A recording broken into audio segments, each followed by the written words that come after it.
¿Cómo están, jóvenes? Buen día. Hola, profe, ¿cómo Hola, está? profe, buenos días. Buen día. ¿Qué tal? Hola, profe, buenos días. Profe, ¿Cómo estuvo? ¿Cómo estuvo el fin de semana? ¿Todo bien? Sí, ¿Todo tranquilo. bien, profe? Sí, genial. Genial, genial. Bueno, chicos, eh, por si acaso le he estado subiendo algunos materiales de apoyo. No sé si ya se dieron cuenta en el aula o no han visto todavía nada, porque le he estado subiendo material. ¿Ya? Van a ver unidades didácticas que son de ejercicios. ¿Ya? Más que nada son recordatorios o más que nada para que vayan practicando materias que estemos pasando, tanto en esta clase como en la clase de los días martes. Van a haber varias unidades didácticas, tipo juegos, cosas entretenidas para que ustedes vayan desarrollando. No son con notas, solamente para que vayan midiendo y vayan estudiando en forma didáctica el contenido que estamos haciendo, ya, más que nada eso. Después lo pueden mirar para ver varias actividades que estoy desarrollando para que ustedes me vayan después comentando qué les parece, porque va a ser buena su retroalimentación. ¿Ya? Así que bueno, la clase de hoy día, que es la clase 2, tengo varias personas que no he visto. Está Natalia Saavedra, ¿qué tal? Buen día, Natalia. Hola, profe. Hace tiempo no la veía usted o no la escuchaba más que nada. Sí, mucho. Tiempo ya, genial. Qué bueno que se haya ahí retomando las clases nuevamente. Así que genial. Ya pues, chicos, bueno, la clase de hoy, que es de CNC aplicado a la manufactura 2, vamos a ver diferentes conceptos, más que nada fuertemente enfocados a la impresión 3D, lo que le había comentado en la clase anterior. ¿Ya? Así que vamos a ver estos dos temas el día de hoy, que son productos de bienes y servicios, y ya algunas características de la impresión 3D. Van a ver algunos trabajos de investigación el día de hoy, que los voy a agrupar para que puedan investigar diferentes temas. ¿Okay? Eso es lo que va a consistir la clase del día de hoy. No sé si ya descargaron los programas o todavía no, porque espero utilizar la próxima semana los programas que le había dicho. ¿Se acuerdan que le dije dos? Uno que era el programa Cura y el otro el MakeBoot. Sí, yo ya los descargué ya. ¿Lo descargó? ¿Tuvo algún problema de instalación, algo? ¿No? ¿No? Ok. No sé si son sencillos, como le digo, son de versión gratuita, ¿ya? Así que no hay problema de instalación, nada. Solamente pide un registro de correo electrónico y creo que es la única complejidad que tiene. Así que los invito a los que no lo han descargado, que lo puedan descargar. En unas presentaciones más les voy a mostrar el link nuevamente para que lo descarguen y la próxima semana lo estemos utilizando, ¿ya? Así que eso me importa mucho. Bueno, algo para recordar de lo que es un producto. Ahí le dejo una definición de lo que es un producto, la diferencia entre un producto y un servicio, ¿ya? O también se le llama producto de bien o de servicio, ¿ya? Entonces dice que es un producto, se la leo textual la definición: un producto es un conjunto de características y atributos tangibles. O sea, cuando hablamos de cosas tangibles, es forma que tiene un tamaño, tiene un color específico, y también es intangible, como la marca, imagen de empresa, servicio, etcétera, que el comprador acepta en principio como algo que va a satisfacer sus necesidades. Entonces, todo producto, obviamente como muestra la imagen, hay una parte de producción, ¿ya? Que se elabora o se transforma en una materia prima. Luego va a haber un tema de empaque, ya para poder transportar este producto. Hay un transporte, que es la entrega al distribuidor o cliente final o un detallista. Luego va a haber un consumidor de ese producto. También hay una parte que es desecho, que es la parte que se va a la basura, la cosa que está muy fuertemente hoy enfocado el tema del reciclaje y estas leyes que se están eh, que ya entraron en rigor, de la ley REP, para ver todo el tema del desecho que generan las empresas, que también hay algunos temas de investigación ahí de ustedes, que algunos trabajos de título quieran enfocarlo en ese sentido, así que ahí los invito a ver este mundo del desecho, que como siempre yo digo, la basura es plata, porque se puede generar bastante materia prima de ese desecho, entre comillas, que nosotros generamos. Después está el tema de reciclaje, que se vuelve a formar una materia prima y genera una producción. Entonces se dan cuenta que es un círculo, es una parte que está generando todo desde una materia prima, pasa un producto, hay un consumo, se bota la basura y vuelve a generarse esta materia prima. Ya es más que nada para que tengan en claro lo que es un producto. Algunas características de estos bienes o productos que son fácilmente, que se pueden estandarizar, se puede separar entre el consumo y la producción. Ya se dieron cuenta que hay una parte que se produce y otra parte que se consume, que lo genera el cliente. La venta es distinta a la producción, hay poca interacción con el cliente. Otra característica importante, que es el producto se puede transportar, a diferencia de un servicio que no se puede transportar. Se puede inventariar, se puede también medir algunos aspectos de su calidad, porque, por ejemplo, tolerancia, medida, peso, etc. Son cosas tangibles, recuerden, que se pueden medir. El lugar de la instalación es importante por el costo. Obviamente una empresa ubicada en un sector lejano, podría generar o va a generar costos de transporte, de distribución, de logística, que de repente no se consideran, y estos costos podrían ser totalmente llevar a la empresa a que no sea viable en su comercialización o no puedan competir. Por eso también es importante el lugar de la instalación de esta fábrica, y suele ser fácilmente de automatizar. Más o menos son algunos parámetros o unas características de estos bienes, de los productos. No sé si tienen alguna duda hasta ahora. Esto como un repaso. Creo que lo vimos esto en una clase, no estoy seguro si lo vimos ustedes o no.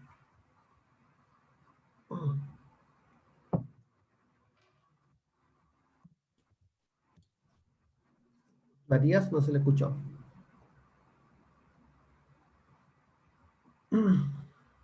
No, profe, no dije ¿No? nada. Ah, ya pensé que había comentado algo ya. Y las características ahora de los servicios es que son productos intangibles, se producen y se consumen simultáneamente. ¿Qué quiere decir esto? Que como un servicio, como está ahí en la imagen, podría ser un servicio de mantenimiento, que se entrega el servicio, y se consumió, se entregó el servicio y desapareció. No hay algo tangible entre medio. La venta es una parte del servicio, a diferencia del producto. Hay gran interacción con el cliente. Otra característica importante que en el servicio, obviamente lo que más importa es la calidad de la parte humana, del contacto físico o del contacto humano, es algo importante que el cliente valora. También hay participación de los clientes en la producción. Son difíciles de inventariar, porque no se pueden inventariar porque no son servicios que se consumen rápidamente. Su calidad es difícil de medir porque es más cualitativa, es más que nada a lo que el cliente interpreta, ¿ya? De repente estos hacen encuestas de satisfacción que ustedes han visto o que llaman por teléfono, entonces son un poco más difíciles de poder medir que un producto, que podría tomar un producto, lo mido con un pie de metro y tengo la lectura. En cambio, con un servicio me es más difícil, tengo que generar una cierta cantidad de personas de encuesta, una muestra, para poder valorar mi servicio como tal. Se basa normalmente en conocimientos, ¿okay? Y suele ser difícil de automatizar. Entonces aquí hicimos una comparación entre un producto y un servicio. No sé si les queda claro, se logra entender. Sí, Sí, profe, sí profe, se logra sí, entender. bastante claro. Claro, que eso me interesa que tengan claras estas definiciones, ¿ya? Porque son características importantes de poder identificar cuando ustedes entreguen un producto o realmente están entregando un servicio, ¿ya? Así que, y por ejemplo, Oiga, profe, dígame. no me acuerdo con quién fue que, parece que con el profe Ciudad, que el otro día dijo algo de la calidad, o no me acuerdo cómo se llama el profe. Era gestión de calidad. El profesor Félix Pizarro. Sí, y dijo que el producto, la calidad bien establecida por norma, pues, porque Exactamente. según un estándar, el Ujú. producto tiene la calidad. Exacto. Y usted dice ahora que, por ejemplo, un servicio, dijo que el servicio, la calidad, Ujú. la ponía el cliente, porque el cliente decía si es que quedó bueno dependiendo del trabajo que necesitara realizar. Exactamente. Entonces, es que miren, hay servicios que están normalizados, están estandarizados y hay normas de por medio que lo definen. Pero, por ejemplo, si usted lleva el auto a pintar, por ejemplo, pongamos la imagen que está ahí, el auto a pintar, ¿usted lo va a medir bajo una norma o de acuerdo a su percepción? A la percepción nuestra. ¿Cierto? Porque Entonces, nosotros escogimos ujú. quizá el color. Exactamente, entonces se dan cuenta entonces, que hay acá lo que está diciendo a grandes rasgos, ok, la satisfacción de ese servicio lo va a ver el cliente, a diferencia que yo voy a entregar un servicio, por ejemplo, de mantenimiento a una empresa tal, a una empresa minera, por ejemplo. Entonces, ese servicio de mantenimiento, ok, el cliente va a ser la persona, el encargado, el jefe o el superintendente de mantenimiento, que va a medir ese servicio, una, por percepción del contacto físico, y también van a haber normativas asociadas, procedimientos asociados que va a tener que contrarrestar el servicio que está documentado versus lo que me está entregando realmente este proveedor. ¿Ya? Entonces ahí esa diferencia, como dice el profesor Félix, está bien, porque hay características, hay normas, pero también cuando no hay norma es la percepción de uno. O por ejemplo, ¿ustedes se acuerdan cuando entraban a los baños de la universidad? En la universidad, en el baño había un tablerito de encuesta, no sé si se recuerdan eso. Sí, Ah, sí, ¿Se sí. acuerdan? Entonces, ustedes lo están viendo bajo una norma, o lo están viendo bajo su percepción, y pinchaban ahí, cliqueaban. Entonces, está bien, hay normas, sí, pero también hay formas de poder medir en base a la experiencia que tuvo uno con el contacto con ese servicio. No sé si se queda claro ahí, pero lo que dice el profesor Félix está bien, porque hay normas también para poder medir. ¿Sí? No sé si aclaré tu duda.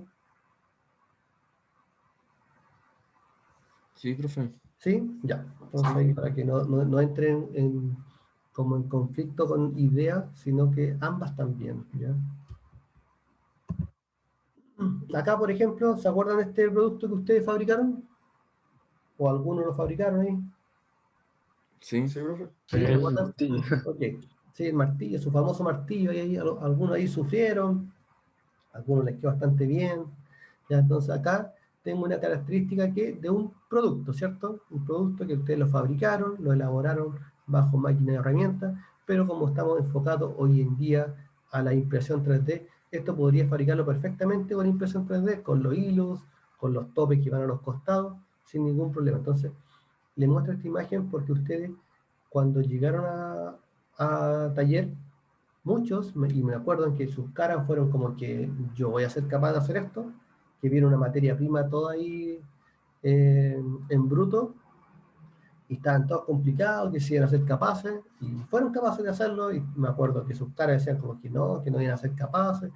Algunos que ya venían de colegios industriales, obviamente le hicieron, fue mucho más sencillo, pero para los que no venían de colegios industriales, pudieron desarrollar esta actividad y tuvimos un semestre fabricándolo, no tuvo problema. A lo que voy que ustedes, desde un modelo, de un diseño, en este caso el plano que se le entregó, perfectamente se puede ir por un tema productivo como máquinas y herramientas, o también lo podríamos haber modelado y haber entregado una impresión 3D y haber tenido un producto tangible. Entonces ese va a ser el tema del día de hoy. Solamente hice una introducción para definir lo que era un producto o un servicio, y nos vamos a enfocar netamente a un producto. Entonces, cuando dicen voy a generar, o tal vez hacer un emprendimiento de comprar una impresora 3D y voy a entregar un servicio, ¿estoy entregando un servicio o estoy entregando un producto? Un producto. Un Producto, producto, ¿no? ¿cierto? Ya, entonces quería que quedara muy clara esa definición, que muchas veces confundimos los conceptos. Ok, voy a entregar un servicio, no, ya sabemos ya que tiene características que son tangibles, ¿ya? Entonces ustedes van a entregar un producto, y acá, como les estoy mostrando, hay diferentes productos. En la primera imagen, en la parte superior izquierda, si se dan cuenta, hay un molde, ¿ya? Que fue hecho por impresión 3D. Ojo con esto, que va a ser también un tema de investigación, yo creo que para la próxima clase, no sé si alcancemos el día de hoy, pero este tipo de impresora que nos permite generar un molde y montarlo en unas placas de acero y montarlo en una máquina inyectora perfectamente, en vez de estar mecanizando, se puede imprimir. Ya hay tecnología, hay máquinas hace algunos años atrás que nos permiten generar moldes. No es la misma máquina que ustedes han visto tal vez con impresión 3D con filamento, es otro proceso, pero es también impresión 3D. ¿Ya? Como les digo, va a ser un tema de investigación.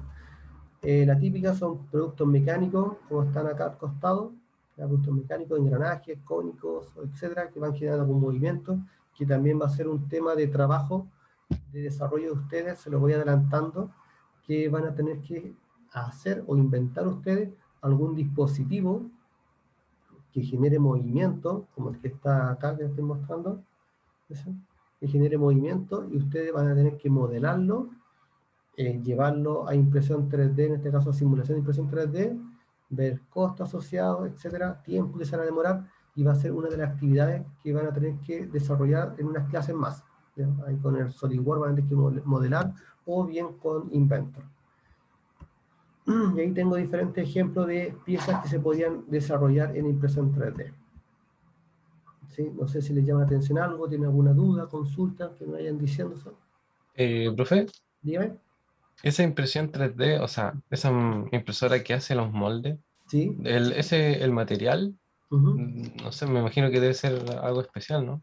Sí, un material bastante especial. ¿Ya? Como les digo, estos temas los vamos a ir desarrollando y van a ser actividades de investigación. Hay muchos modelos o formas de impresión 3D. Se dan cuenta en unas presentaciones más que hay muchas formas de impresión 3D. No tan solo con filamentos.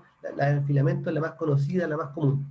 Pero van a darse cuenta que hay un mundo de impresión 3D, y que, como les digo, va a ser un tema de investigación de cada uno de ustedes. Y ahí vamos viendo diferentes tecnologías que existen en el mercado, que realmente no las consideramos como manufactura, y es parte de la manufactura. Y como le había dicho en la primera clase, son bajo un control numérico, o sea, un control numérico computarizado, o sea, es parte de la CNC aplicada a la manufactura. ¿Ya? Acá, si pueden ver, bueno, ¿qué es la impresión 3D? Ya, básicamente, la impresión 3D, también llamada, y esto ojo también con esto que lo tengo subrayado, es llamado manufactura por adición. ¿Cómo estás, Samuel? Un buen día.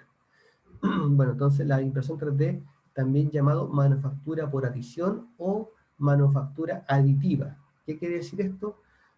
A diferencia de las máquinas y herramientas convencionales, o las máquinas de control numérico como las fresas CNC o tonos CNC, que va removiendo material. Esa es manufactura extractiva, va sacando material. En este caso la impresión 3D va aportando material, va por intermedio, vamos a la impresión 3D más común, por intermedio de un filamento que va pasando por una instrucción, lo va calentando, tipo máquina inyectora, va agregando material. Por eso se llama manufactura por adición o manufactura aditiva. Y consiste en producir objetos a través de la adición de material en capas. ¿Ya? Entonces aquí hay un concepto ya que son las capas. ¿Qué son las capas?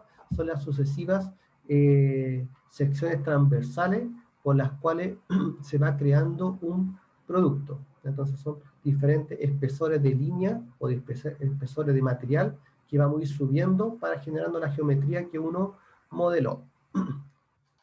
Hoy en día, okay, lo más común son los plásticos, ¿ya? Y las aleaciones de metal, ¿ya? Son utilizados en la industria. ¿Ya? Antiguamente, cuando empezó esta impresión 3D, era solamente resina, solamente plástico.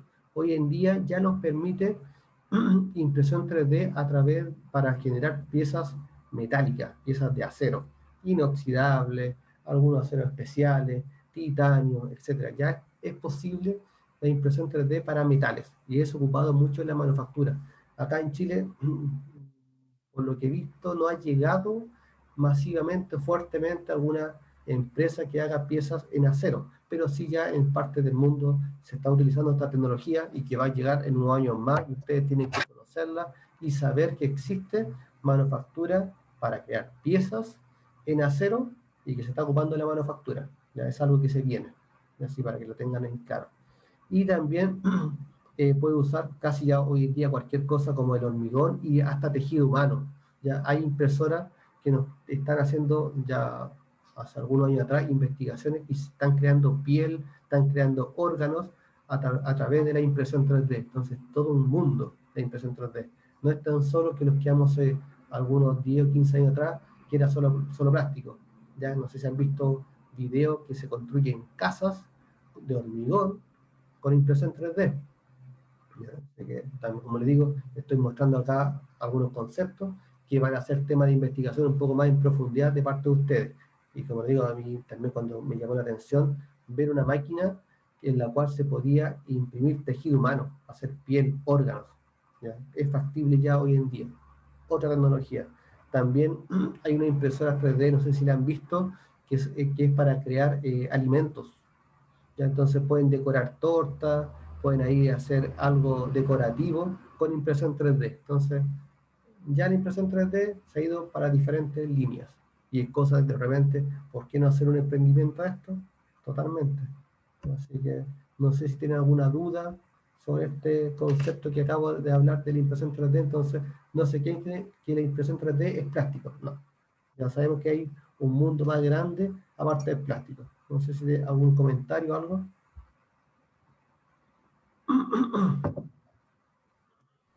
Profe, Son ¿cómo muy lo harán costosas las para que máquinas. sea tejido vivo, así como piel?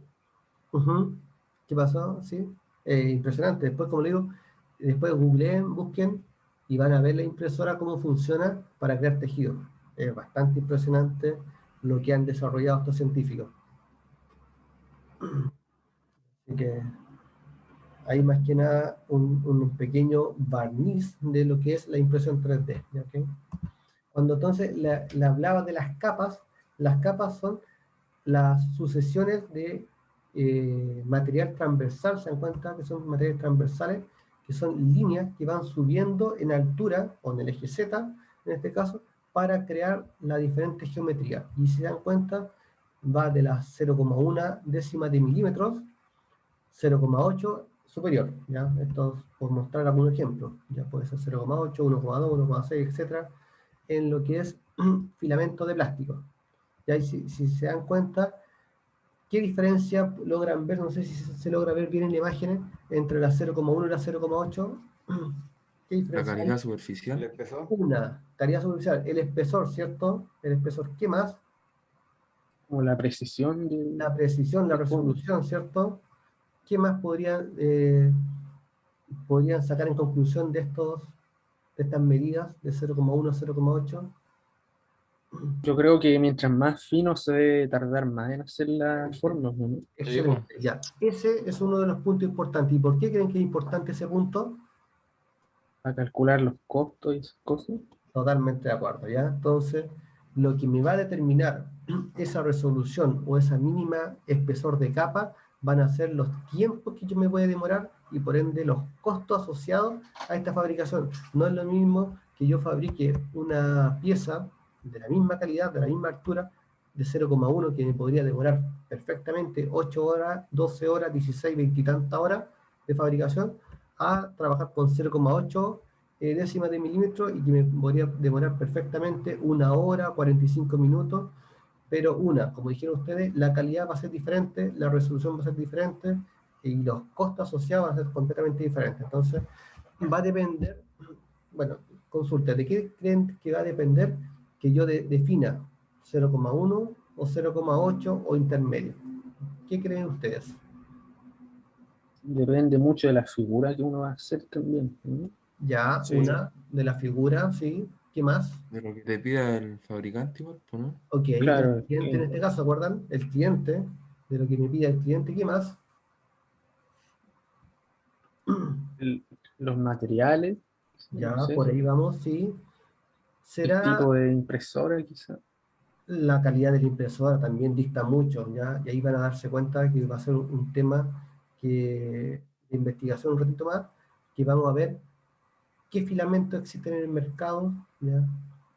Y acá también una de las características importantes es dónde se va a utilizar. Por ejemplo, si esta pieza es una pieza decorativa tal vez, o una pieza que no va a ensamblar con nada, ¿ya? Que solamente va a estar como de adorno, ok, perfectamente podría ser de 0,8 milímetros, va a ser rápidamente, se puede lijar, recuerden, algo importante también de la impresión 3D, que yo la podría lijar, la podría suavizar una vez terminado el proceso de que me quede 0,8, yo podría aplicar lija y pulir la superficie y dejar totalmente, se le puede aplicar también algunos componentes solventes para dejarla pulida, se puede pintar, entonces hay un post-procesado después de la impresión 3D. Antiguamente la impresión 3D se hacía el producto y quedaba y se entregaba como quedara, ya, pero hoy en día ya se puede lograr incluso hasta perforar, mecanizar, ya se puede hacer esas cosas, ¿ya? Así que va a depender también si yo tengo una de 0,8 que lijar va a ser suficiente tal vez para dejar una calidad superficial, la podría pintar sin ningún problema. Entonces, hay un tema de postprocesado que se llama después de una impresión 3D. Ya, como digo, si esto no ensambla con nada, ok, podría ser una resolución de 0,8 sin ningún problema.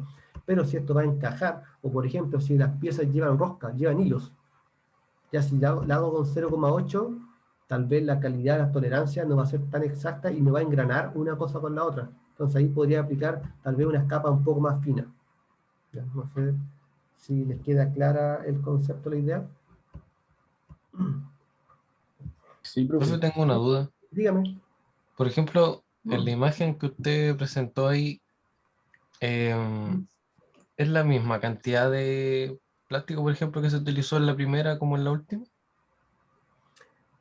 Por cantidad de material, el gramaje. Ya, el gramaje, mira, no la he calculado. Bueno, el software en sí, el Cura, el que ustedes cargaron, eh, nos permite ver cuántos gramos vamos a ocupar por cada impresión 3D.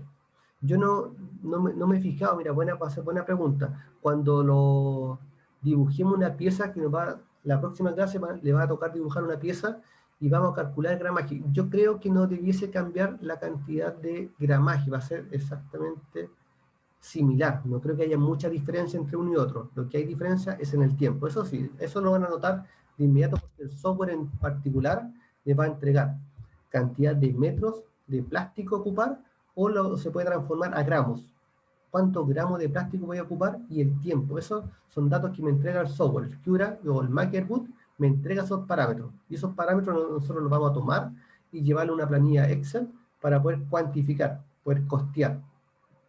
Ya, pero va a ser interesante que la próxima semana, cuando ustedes modelen la pieza que les tengo, calculemos y veamos ahí cuánto ocupa con 0,1, cuánto ocupa con 0,8, ¿ya? Pero como les digo, yo no me he fijado en ese detalle, pero fue una acotación. Lo vamos a ver próxima semana y vamos a descubrir.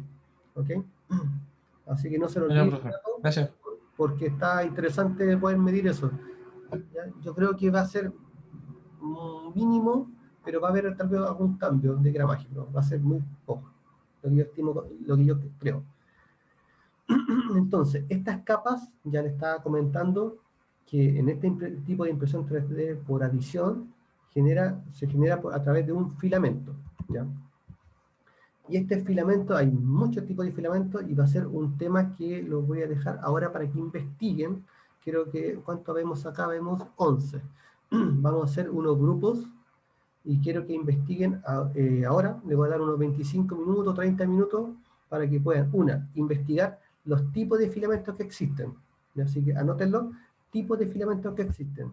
Sus características, ¿ya? Van a ver que existen diferentes tipos de filamentos, obviamente, que va a tener tal vez resistencias mecánicas diferentes, aplicaciones, usos que se le van a dar a esto.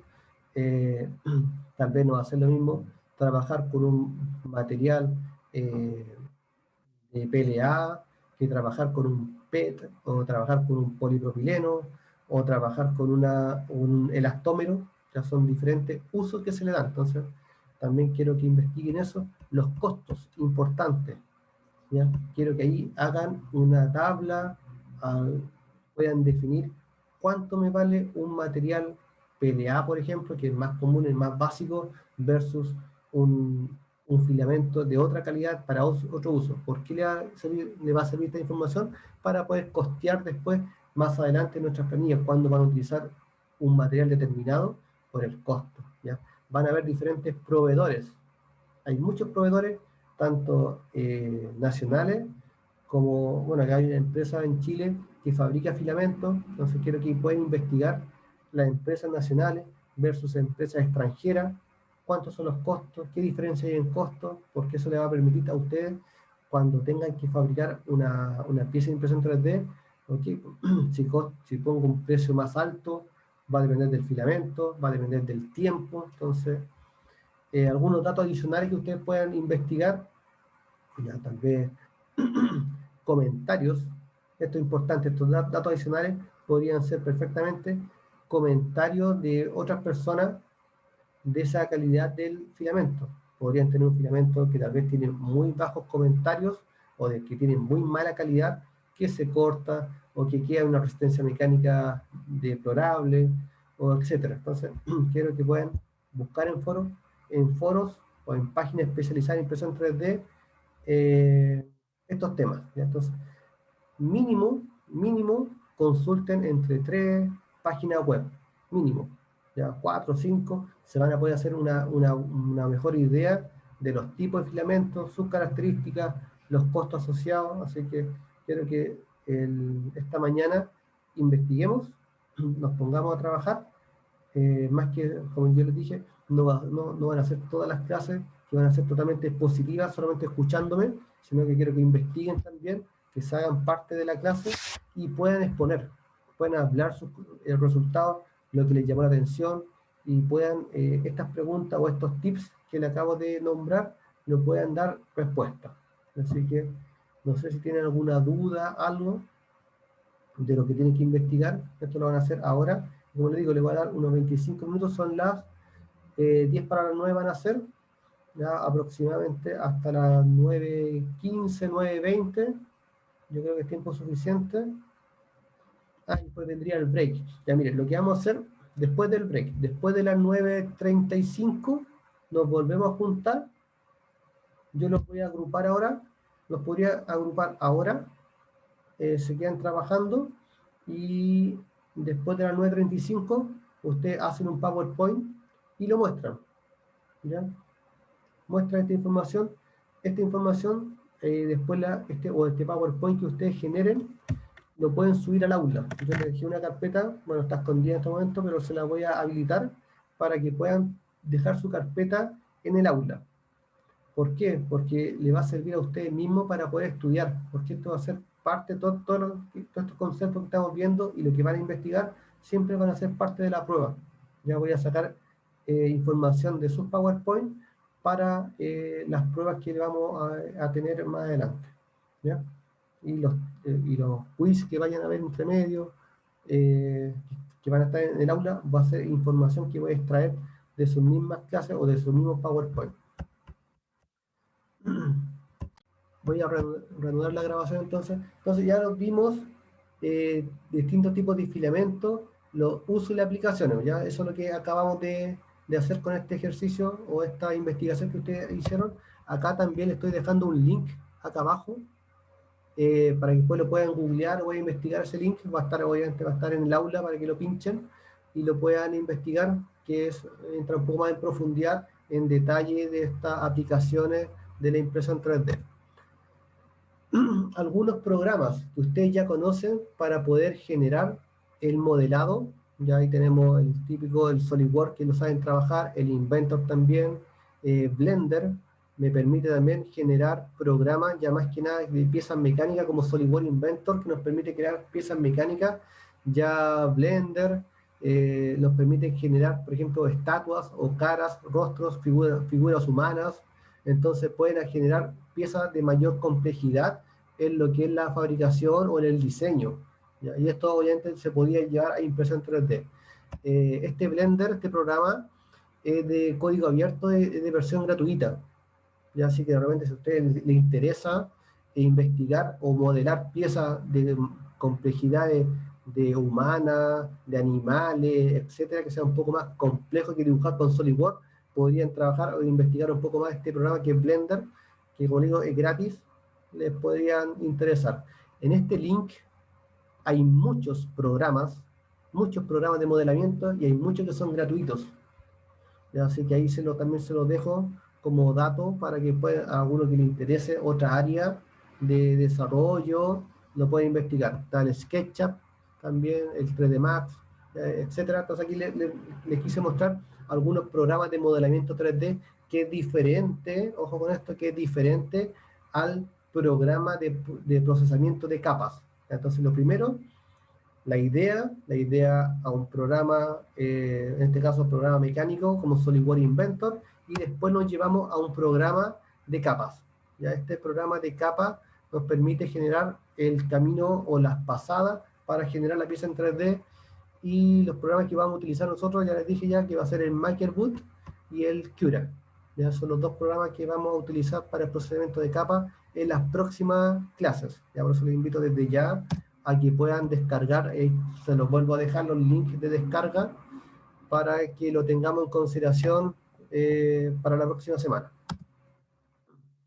Bueno, las etapas para la obtención de un producto en impresión 3D nace de una idea. Siempre tenemos la idea, después ustedes hemos llegado, hasta esta parte hemos llegado con ustedes, ¿cierto? Hemos tenido la idea, después generamos la pieza en 3D, en un modelamiento, puede ser un AutoCAD, SolidWorks, Inventor o el programa que sea, y después ahora lo que viene es pasarlo a un programa como Cura o MakerBoot para generar las layers o las capas que va generando el producto. Y finalmente vamos a tener nuestro producto tangible. Entonces esas vendrían siendo las etapas de creación de un producto. Entonces nosotros hemos estado hasta aquí. Ahora vamos a saltar al otro paso, ¿ya? Que es de creación de capas. Ahí puse las etapas y finalmente la etapa acá de creaciones del producto en 3D. Algo importante, acá les dejo una máquina típica de impresión 3D donde vamos teniendo las partes más importantes de una de estas máquinas, que es el marco, la estructura de la máquina, el carrete o bobina de material o filamento, como ya lo conocen, que también es algo importante. Esto que están acá, tanto este que está acá, son los que le dan los movimientos, los motores, tanto del motor del eje X, y lo que les estaba comentando en delante, que estas correas, lo que están acá, tanto de la correa del eje X como la correa del eje Y, son esas correas, si están más tensas o menos tensas, me va a provocar tal vez una mejor o peor calidad de esa materia, de esa pieza, o la resolución o la medida de las tolerancias de esa pieza me varíen. Entonces, también depende mucho de esas correas. Tanto hay ocasiones que mucho desgaste, mucho trabajo, las correas se van soltando. y van generando una menor tensión de desplazamiento. Entonces recuerden, como esto es CNC, que estos tornillos que están acá, tanto el tornillo del sinfín del eje Y, o sea, disculpen, del eje Z, que va subiendo en la altura, sube y baja en altura, en este caso siempre las capas van a ir subiendo, nunca van a ir bajando, van a ir subiendo para crear la geometría. Entonces, estas correas, si están muy desgastadas, la tolerancia no va a ser la adecuada. Entonces, por eso les decía, lo primero es crear un prototipo, como yo le pongo una pieza test, una pieza de prueba, que yo la voy a imprimir, por ejemplo, un simple bloque de 20 por 20, un cubo de 20 por 20, que lo voy a imprimir sabiendo que tiene esas medidas, la imprimo y al medirlo con pie de metro me va a variar la medida, lo más probable. En vez de tener 20 milímetros, podría tener, por ejemplo, 19,7, 19,8, 19,5, va a variar. Entonces ahí ya estoy viendo que hay algún problema, que podría, uno, ser la tensión de las correas, o lo otro, que estos motores no estén bien calibrados. Ya también pasa. Si no está bien calibrado, entonces se puede calibrar por software o se puede calibrar eléctricamente. Ya son dos formas de que se pueden calibrar. ¿Ya?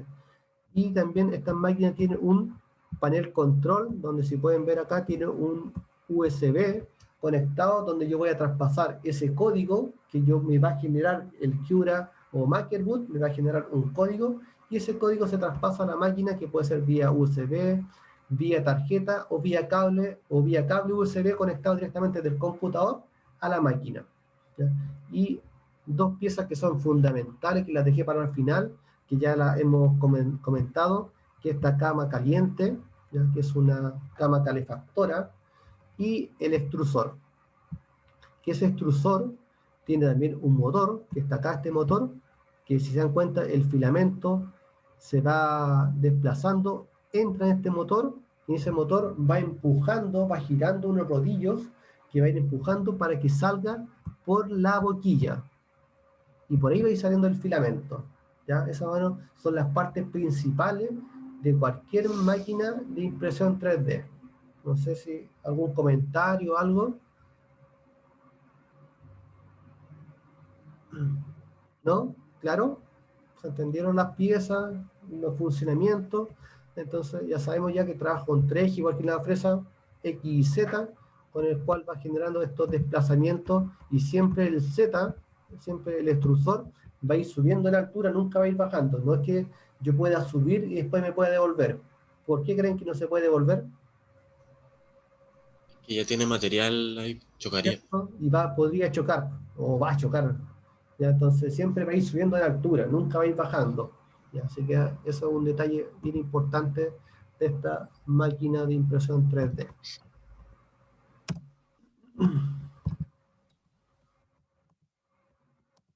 Ya. Ahí tengo nos vamos a meter dentro del extrusor. Entonces, ese extrusor, básicamente, como si se dan cuenta, tiene una parte azul, que sería el filamento en estado sólido, que está entrando dentro de un disipador. Estas líneas que están acá, que se puede ver en ese sector, es un disipador de temperatura, ya para que esa zona esté más fría, esté en estado sólido. Y cuando toca, o cuando esté entrando en esta zona, en este bloque, que este extrusor más común, en ese bloque, si se dan cuenta, tiene un cilindro. ¿Se dan cuenta? Ese cilindro es una resistencia eléctrica, ¿ya?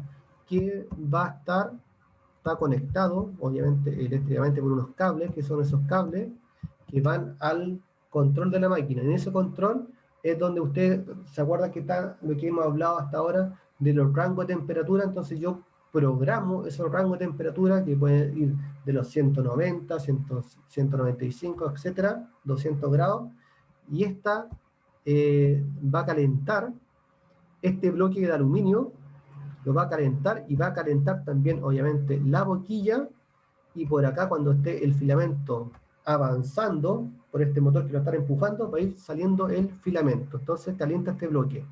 Y ahí también hay un sensor, que es una termocupla chiquitita, que está dentro de este bloque, dentro del bloque, que va a estar sensando la temperatura, va a estar controlando, midiéndola. Entonces en el panel control de la máquina voy a tener la lectura exacta de temperatura de ese filamento, de esa extrusión que se está generando, ¿ya? Así que eso más que nada, estos son los extrusores más normal que existe, que es un bloque que se calienta para que pase el filamento. Si se dan cuenta, es muy parecido a una máquina inyectora, muy parecido. Entonces, que hay una zona que va empujando el material, se va calentando y lo va empujando hasta que sale en este caso la inyección, si fuera en el caso de la máquina inyectora, o la extrusión, que sería en este caso de impresión 3D, pero el principio de funcionamiento es muy, muy parecido.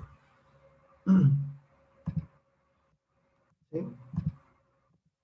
Y entonces tenemos por la boquilla por donde sale, si nos vamos a la boquilla, vamos a entrar dentro de la boquilla, hay muchas formas de boquillas que existen en el mercado, y ahí Samuel mencionó que había una material en particular que era para el filamento de carbono. ¿Se acuerda qué material era? Latón. No. El Samuel ¿No? dijo que era un material que era que el latón se desgastaba con el carbono, con el filamento de Acero carbono. inoxidable tiene que ser por Acero último. inoxidable, muy bien. Entonces, se dan cuenta que hay, de primero, diferentes diámetros de boquilla. O sea, si me puedo acercar acá. Ahí. Entonces, si se dan cuenta, tengo diferentes, en la punta de la boquilla tengo diferentes salidas, de 0,2, 0,3, 0,4, 0,6, etc. Y también tengo diferentes materiales. Entonces, ya algo estamos entendiendo que estos diferentes tipos de materiales son para diferentes tipos de aplicaciones o diferentes filamentos que van a pasar por ahí. Entonces, es muy importante de repente que si pongo una boquilla de latón para un material en particular, podría generar atasco, se podría tapar, y cuando se tapan estas boquillas cuesta mucho destaparla. Ya cuesta destaparla porque imagínense, son 0,2. Entonces, como una agujita que está introduciendo para poder destapar esta boquilla, hay que desarmar todo el extrusor. Entonces, hay un trabajo de por medio que hay que hacer. Entonces, la selección del diámetro como el material es muy importante en función de qué, del material que vamos a trabajar. ¿Sí? Entonces, acá después les voy a dejar para que ustedes investiguen este tipo de boquilla y entren más en profundidad. No lo voy a hacer investigar en grupo, pero sí que puedan investigar ustedes por sus cuentas, entrar en más detalle, porque si dan cuenta acá tengo 4 tipos de materiales diferentes. Entonces, estos materiales pues quiero que puedan ahí buscar información de la importancia del material, los tipos de boquilla, esto es importante, los tipos de extrusores. Yo le acabo de mostrar en la imagen un tipo de extrusor, ¿ya? Que es el disipador con un bloque abajo de aluminio que se va calentando, pero hay más extrusores. Entonces ahí para que puedan investigar, cosa que a mí se los voy a preguntar después en las pruebas o los trabajos estos test interactivos que voy a hacer. Entonces, lean información, métanse un poco más en profundidad. Yo solamente les estoy acá, dando algunos tips de esto, ¿ya? Bueno, le había comentado que esto tiene motores en sus 3 ejes, tanto X y Z, y también en el extrusor, que hacen generar los movimientos. Y entrando dentro de este motorcito básicamente es un motor, se llama motor paso a paso, ¿ya? Así se llama este tipo de motor. Cuando lean los tipos de motores que trae estas máquinas, y siempre le van a llamar motor paso a paso. ¿Qué significa eso? Que este motor, al dar una vuelta completa, va a generar 200 pasos, ¿ya? ¿Qué quiere decir eso? Si yo entonces, de nuevo, si el motor, una vuelta completa de este eje, una vuelta completa, está dividido en 200 pasos. Entonces, si yo hago la división de estos 360 grados dividido en 200, me va a dar que cada paso es 1,8 grados. ¿Ya? Eso es más o menos lo que eso es lo que se está desplazando este tipo de motores. Este es el motor más común, que es de 200 pasos. Casi todas las impresoras traen este tipo de motor. Le dejo ese link abajo, si se dan cuenta. Hay un link acá abajo, ¿se logra ver? Sí, se logra ver. Donde hay y entra en profundidad a la información de estos motores. Lo que le gusta la parte eléctrica, como a Samuel, que le gusta la parte eléctrica, puede leer ahí o lean todos esta información de los paso a paso, lo que significa, cómo se calibran. Hay una muy buena información en esa página web. ¿Ya? Así que, pero a grandes rasgos, que queden hoy en día en su mente que estos motores se llaman paso a paso, se escribe PAP, o cuando vean ahí motores PAP ya saben que son paso a paso. ¿Qué significa que sean paso a paso? Que cada vuelta de giro va a ser un grado en particular. En este caso, cuando son 200 vueltas por giro, va a significar que son 1,8 grados, o sea, los 360 grados dividido en 200. ¿Ya?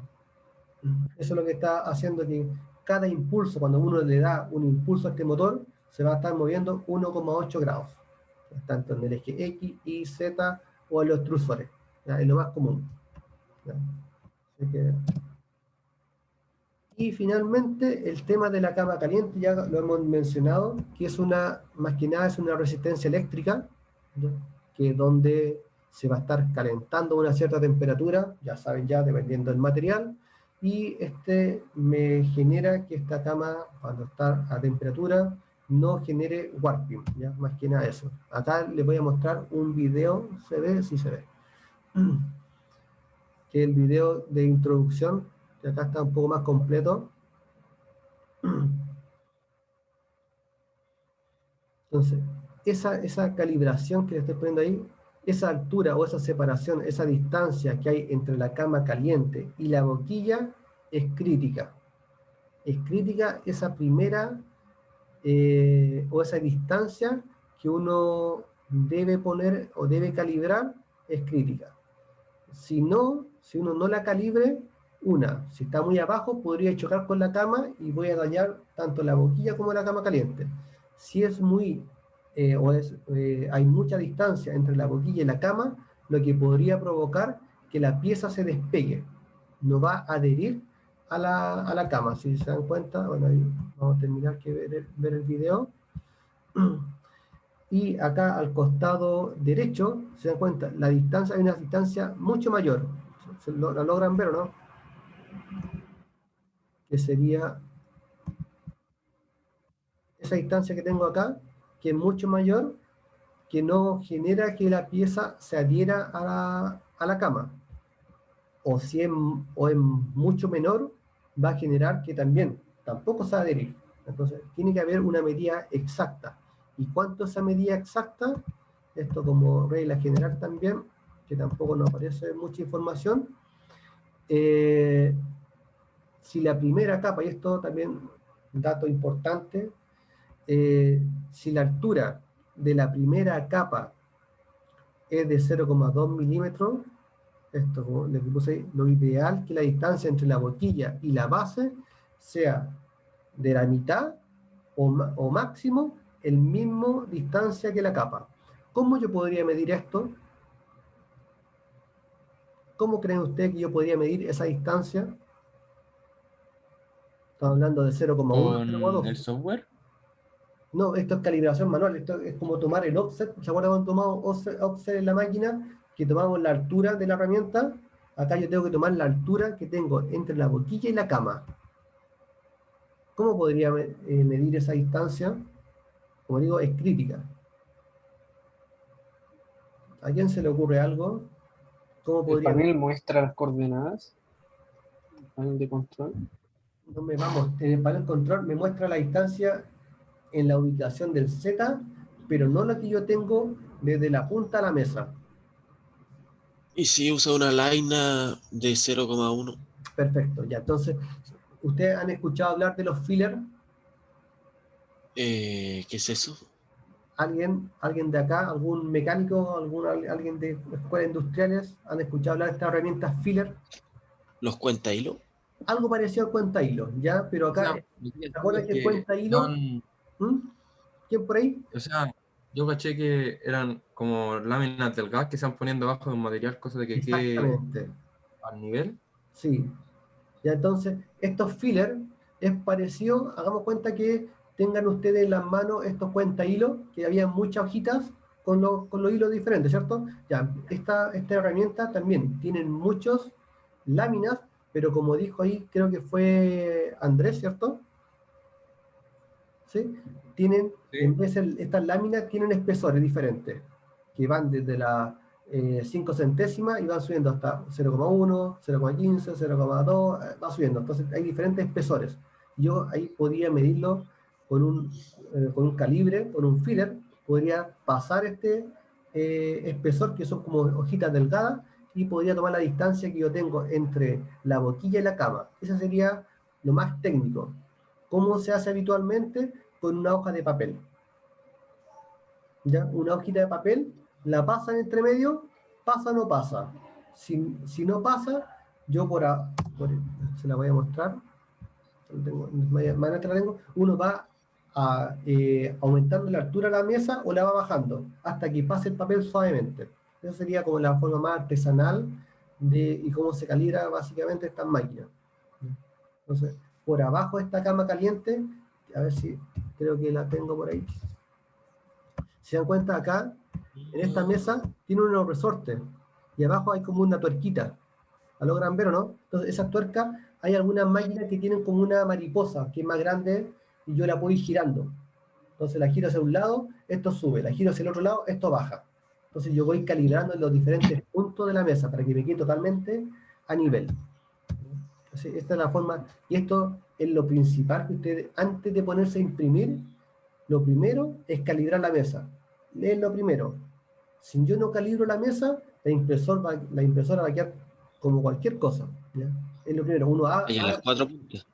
En las 4 o en las 5 puntas, o sea, serían en las 4 esquinas y al medio. Oh, ya, ok. ¿Ya?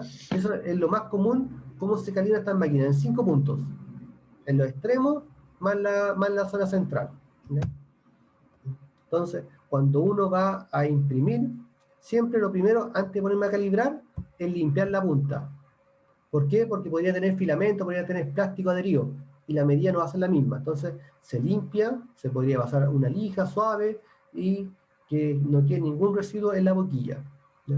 Se limpia la cama caliente, si es que no está nueva, cuando está nueva por primera vez ya viene limpiecita, pero si ya tiene mucho uso, de repente va quedando filamento pegado. ¿Se dieron cuenta en el video que va quedando de repente como filamento? Va quedando pegado en la mesa, entonces tiene que estar completamente limpia antes de hacer la medición. Y acá tengo unos ejemplos de mala calibración o del warping. Esto es el warping. ¿Ya? Acá la pieza, se dan cuenta que no quedó pegada, no queda pegado, queda cualquier cosa. Acá se está como rechupando, o los filamentos quedan entrecortados, y no queda una forma definida. Eso es lo típico que pasa también cuando hay una mala calibración. O sea que la altura que yo calibré no era la adecuada. Y cuando empiezan a imprimir de esta forma, paren de inmediato, porque hacia arriba va a quedar todo malo. ¿Ya? Esta es la primera, cuando uno... Y esto es lo típico que pasa, que piensan, ¿no?, que después más arriba se va a arreglar. No, no se arregló, ya. Si partió malo, chao, paren de inmediato la impresión, porque ya les quedó mala.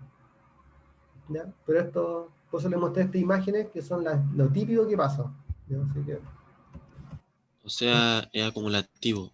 se va acumulando, sí, después peor, hacia arriba después queda cualquier cosa, menos lo que uno modeló. ¿Ya? Si no adhiere bien o se está arqueando, como en este caso, no sé si la parte café abajo se logra ver que está medio arqueado. Si está así, chao, paren, porque después para arriba va a quedar todo malo, va a empezar a despegar, no le va a quedar bien. O si está como la parte negra esta, no, ya, eso ya no sirvió ya. Así que ahí, por eso le mostré estas típicas 3 imágenes, que lo que suele pasar cuando está mal. Esto me está indicando que la calibración inicial está mala. Hay que volver a calibrar la impresora. Y ahí le estoy mostrando cómo se calibra. ¿Ya? A ver si acá, miren. En esta zona se dan cuenta que hay como una rueda. ¿Se logra ver? Sí. Esa rueda, se dan cuenta que tengo 1, 2, al otro extremo tengo 4, 5, y tengo en algunas máquinas tengo al medio, en otras no, tengo las 4 esquinas solamente. Entonces, yo voy poniendo una hoja de papel en cada esquina. Y ahí voy, pasa o no pasa, tiene que pasar suave. No tiene que pasar, no tiene que quedar el papel apretado, tiene que pasar deslizante, suavecito. Y ahí está el punto exacto de calibre, ya con una hoja. si yo tuviera este filler, es mucho más exacto. ¿Ya? Pero esa es la típica que se hace en la impresión 3D. ¿Ya? Estas máquinas también tienen un auto home, ya que igual que las máquinas CNC que enviamos a home, y como dato, ¿se acuerdan del código en una fresa? ¿Cómo era el home? ¿Qué código era? G91, G28. Muy bien, ya, y el eje ya va a andar, ya, eso hay como dato. Ya, esta máquina también funciona con el mismo código, pero en forma interna. Y uno aprieta un botón, auto home, y se envía en sus tres ejes, se envía home. Y una vez de eso, yo me pongo a calibrar. Ya, ahí me voy calibrando manualmente en diferentes puntos de la máquina impresora 3D. ¿Ya? ¿Y qué hora son? 20 para las 12, hasta aquí lo vamos a dejar hoy día. Y esto como temas que le voy a dejar para investigar para la próxima semana, que va a ser algo entretenido. Ahí está mi gata, está mi pantera trabajando, así van a estar ustedes, van a estar puertos locos. Algo de humor también, para hacerlo no tan fome. Ya, para la próxima clase, quiero que puedan investigar, y ahí lo dejé separado por grupos, estos temas. Ya que aquí está la norma ASTM, están divididos la fabricación aditivo en estas 7 categorías. Hasta ahora, hasta hoy en día existen estas 7 categorías. La fotopolimerización en tanque, fusión de lecho en polvo, inyección por aglutinante, inyección de material o material injecting, laminación de hojas, extrusión de material y deposición directa de energía. Entonces, le dejé para la próxima semana por grupos, solamente dejé a Vera y Solar con un tema porque están los dos, los otros grupos que son de A3, le dejé que investiguen 2 temas en particular. Les va a servir mucho esta sí que va a ser con nota. ¿Ya?